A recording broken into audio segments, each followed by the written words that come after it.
Accompagner les entrepreneurs vers une reconnaissance officielle de leur statut, la ministre de l'Entrepreneuriat, du Commerce et des PME-PMI a procédé à l'ouverture d'un atelier de renforcement des capacités à l'intention des dirigeants d'entreprises en quête d'agrément PME. La session qui se tient à la Chambre de commerce de Libreville s'étendra jusqu'au 30 juillet. Le compte-rendu d'Evra Armata, Richard Mobiwa, Ingrid Antombo Théodora. Plusieurs dirigeants des petites et moyennes entreprises locales méconnaissent les exigences légales et réglementaires pour un management opérationnel de leur structure. Face à ce constat préoccupant, les autorités compétentes ont initié ces instants de partage d'expérience. En effet, plusieurs insuffisances ont été relevées lors de l'examen des dossiers soumis à notre appréciation. Documents incomplets, état financier absent ou mal renseignés, dettes sociales et ou fiscales non régularisées, manque de structuration administrative, pénalisant ainsi les candidats. Pour combler les insuffisances observées, son patron des PME et PMI vont durant 2 jours renforcer leurs capacités dans les domaines administratifs, comptables et fiscaux pour l'obtention d'un agrément technique, des critères indispensables pour leur mise en conformité avec les obligations d'homologation exigées par l'État. Le présent atelier s'inscrit dans cette dynamique et vise à créer un espace d'échange entre administrations, les experts comptables et les PME pour outiller nos entrepreneurs sur des thématiques clés telles que la conformité administrative de la PME, le montage d'un dossier d'appel d'offres, la gestion financière, la responsabilité fiscale et sociale, ainsi que les démarches des régulations administratives. Débuté ce 29 juillet à Libreville, le programme de formation et de renforcement des capacités des dirigeants des petites et moyennes entreprises gabonaises est le point de départ d'une longue série et dont l'objectif est de former d'ici décembre plus de 300 responsables des PME sur l'ensemble du territoire national.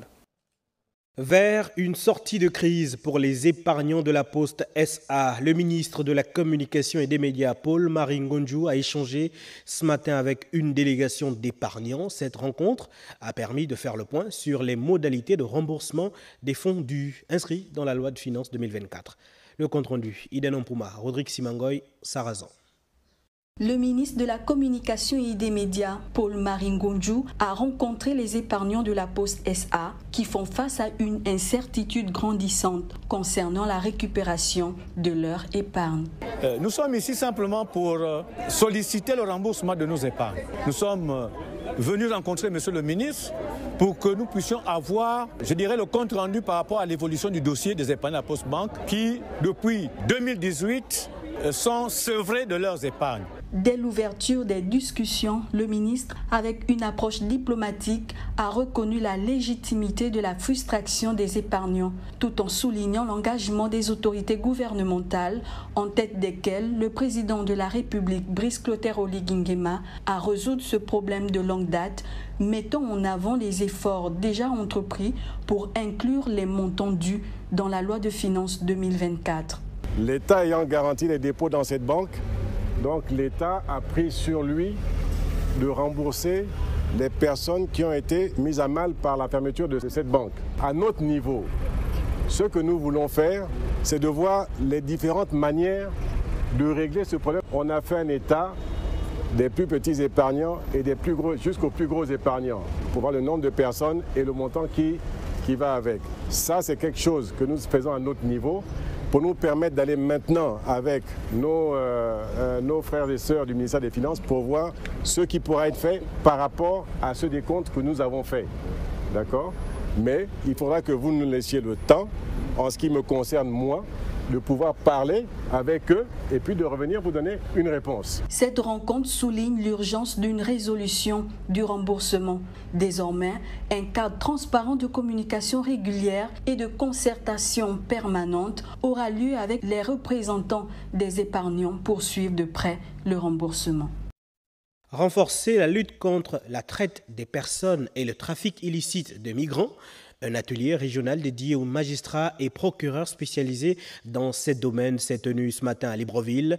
Présidé par le ministre de la Justice, Séraphin Akouré-Davin, la rencontre a réuni des délégations venues de plusieurs pays de la sous-région. Le point avec Gabriel Guilain-Lemami et Varis Ndoutoumou chez Limanéa. Le Gabon, pays situé dans le golfe de Guinée depuis le boom pétrolier de 1973, connaît une mobilité humaine souvent due à des catastrophes naturelles ou causées par l'homme et notamment l'insécurité due aux conflits armés qui se succèdent dans l'ouest de l'Afrique. Et c'est pour mieux cerner le phénomène de la traite des êtres humains que se tiennent les travaux de cet atelier régional des acteurs de l'application des lois et des procureurs spécialisés en matière de traite des personnes et du trafic des migrants des pays situés le long des routes maritimes et terrestres du Togo au Gabon. Votre participation témoigne de votre engagement à faire face ensemble à des défis transnationaux qui exigent des réponses coordonnées. Ont pris part à cet atelier les délégations du Cameroun, du Bénin, du Togo, de la Guinée équatoriale, du Congo et du Nigeria. La participation effective des délégations à cet échange croisé constitue un signal et un symbole particulièrement fort de l'engagement et de l'attachement des autorités de nos pays respectifs à protéger les droits des migrants en situation de vulnérabilité. L'une des particularités de cet atelier est qu'il se déroule au moment où la communauté internationale s'apprête à célébrer la journée mondiale de la lutte contre la traite des personnes avec pour thème « La traite des êtres humains est un crime organisé mettant fin à l'exploitation ». Le gouvernement gabonais, à l'instar de nombreux pays de la région représentés ici, a pris plusieurs mesures visant à garantir les droits humains des personnes victimes de traite et de trafic illicite de migrants. Le but recherché au terme de ces travaux est le renforcement de la coopération régionale et internationale pour des actions de prévention et de poursuite visant à lutter contre la traite des êtres humains et le réseau de trafic des migrants. Sur la montée en compétence des agents publics. Après Libreville, la caravane du ministère de la fonction publique pose ses valises dans la Nyanga. Ce matin, le gouverneur de province a procédé à l'ouverture officielle d'un séminaire de renforcement des capacités organisé par l'École nationale d'administration qui a pour thème le rôle des agents publics dans l'administration, l'éthique et la déontologie. Jean de Dieu Goms-Gambi, Cédric Zendon nous en parle. Achibanga, le directeur général de l'École nationale d'administration, est allé présenter ses civilités au gouverneur de la province de la Nyanga. Quelques heures après, débutent les travaux du séminaire de renforcement des compétences des agents publics. L'ENA, fer de lance de la modernisation administrative. Sous l'impulsion visionnaire de son Excellence Brice Clotaire Oligui-Nguema, président de la République, chef de notre école, l'ENA, incarne plus que jamais sa mission stratégique, former, innover et accompagner la transformation de l'administration gabonaise centrale et décentralisée. Le contrat annuel de performance CAP 2025 qui lie l'ENA au ministère de la fonction publique et du renforcement des capacités témoigne de cette ambition partagée, bâtir une administration performante. Ce rendez-vous du donner et du recevoir, piloté par le ministère de la fonction publique via la direction générale de l'École nationale d'administration du Gabon, voit la participation des cadres et directeurs provinciaux, d'où la présence du gouverneur. Une initiative qui est à saluer. J'invite les participants à la dite session à y porter la meilleure attention possible afin d'en tirer profit au bénéfice de notre service public. Cette première journée a été marquée par deux exposés livrés respectivement par José Mbadinga et Adèle Sabine Gimbi sur les thèmes éthique et déontologie et le rôle de l'agent public dans l'administration. Renforcement de la coopération universitaire et scientifique entre Libreville et Paris. Le ministre de l'Enseignement supérieur Simplice Désiré Mamboula a échangé ce matin avec l'ambassadeur de France au Gabon. Les discussions ont porté sur la formation, l'impact de la population anthropique et l'avenir du Centre international de recherche médicale de Franceville. Le point avec Doris Cruz-Nkoulouzue, Chrislin Maïnda et Ebenezer Fiadonou. Entre l'ambassadeur ou représentant de la République française au Gabon et Simplice Désiré Mamboula, ministre de l'Enseignement supérieur, il est question de renforcer davantage l'axe Libreville-Paris dans plusieurs domaines, entre autres l'enseignement supérieur et le secteur de l'innovation scientifique. L'objectif était de faire un point sur la coopération universitaire et scientifique entre le Gabon et la France. Plusieurs aspects qui touchent à des projets qui sont en cours de développement de formation dans l'enseignement supérieur gabonais, en coopération avec la France, notamment dans le domaine du bois et dans le domaine du soutien aux sciences humaines et vétérinaires. Le chef du département de l'enseignement supérieur a par la suite exploré avec son hôte d'autres pans structurants concernant les relations bilatérales dans le secteur de la recherche. Concernant le CIRMF, l'objectif était de faire un point sur la question de la gouvernance et sur les modalités en fait, de coopération à venir entre la France et le Gabon sur ce centre, puisque c'est un centre qui est historique en matière médicale. On a discuté pour faire un point de la nouvelle politique gouvernementale en matière de bourse et les conséquences que cela peut avoir sur le déplacement des étudiants gabonais vers la France. La France demeure depuis plusieurs décennies jusqu'à ce jour la principale destination des étudiants gabonais, qui s'est du reste décuplée ces derniers temps.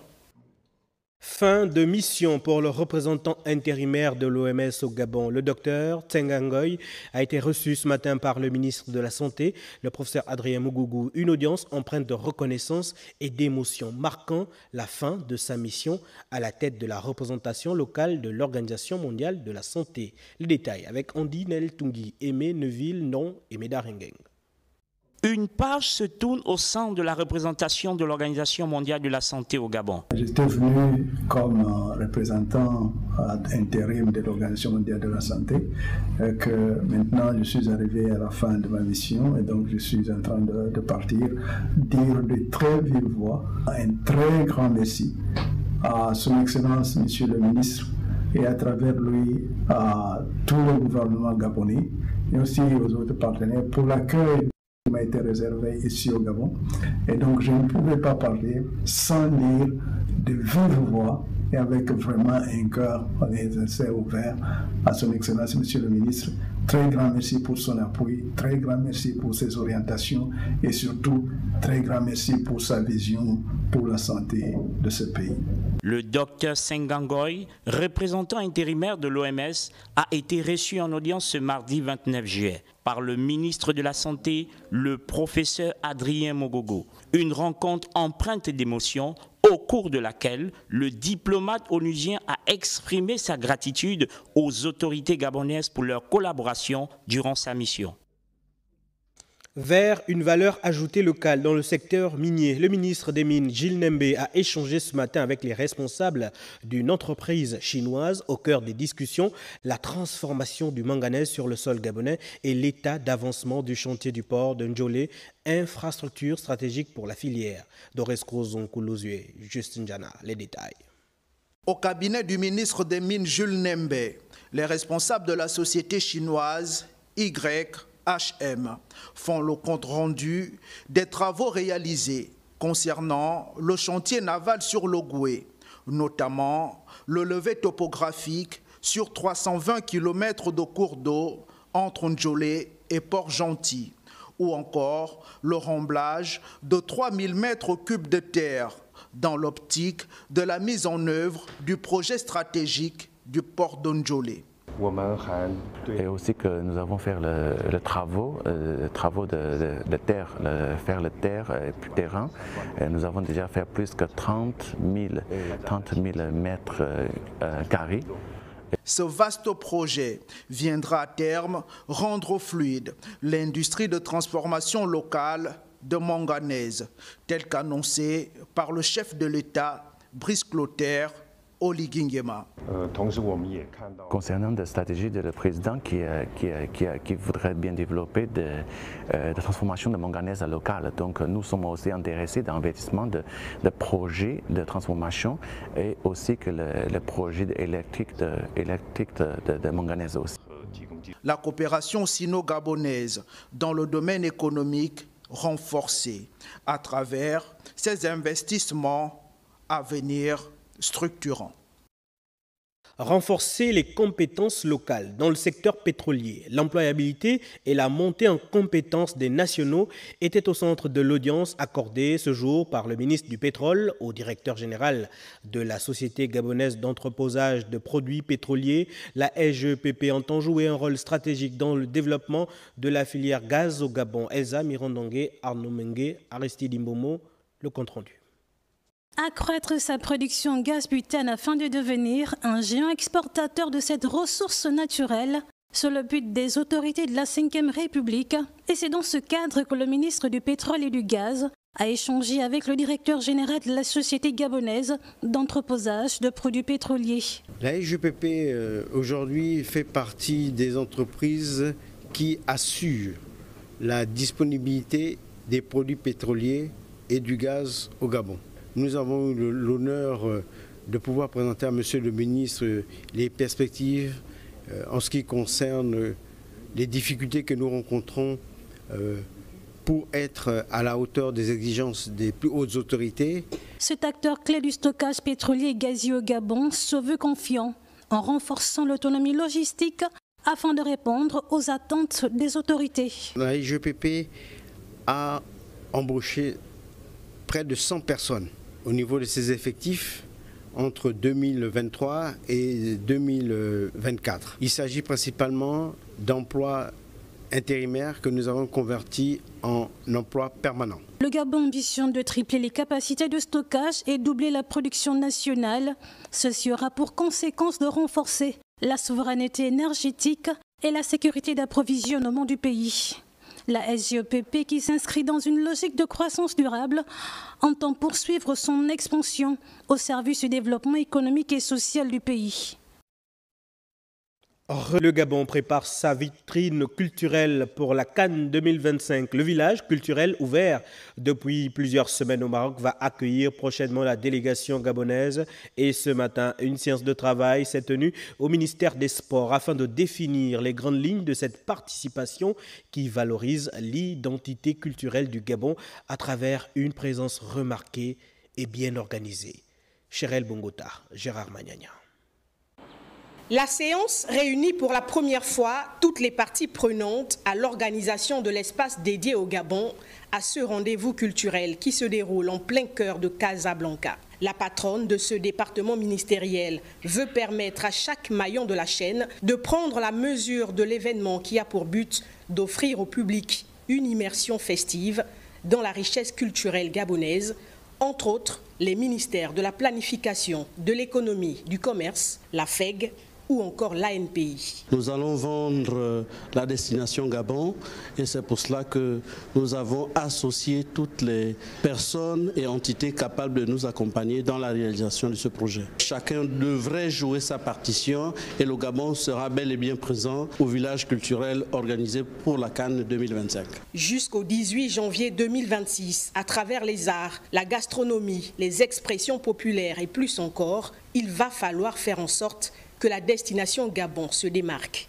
L'idée de projet nous a fait frissonner dès qu'on l'a reçu, parce que c'est toujours un plaisir de voir la destination Gabon. On a tout de suite voulu participer et être des parties prenantes efficaces pour justement apporter notre pierre à l'édifice et construire un projet qui va parfaitement bien vendre la destination Gabon. Comme vous le savez, le Maroc est un pays très visité et c'est une plateforme formidable pour nous justement de pouvoir mettre en avant le vert jaune bleu pour pouvoir justement attirer de nouveaux investisseurs, parler de notre culture, faire de rayonnement culturel un pan de notre économie.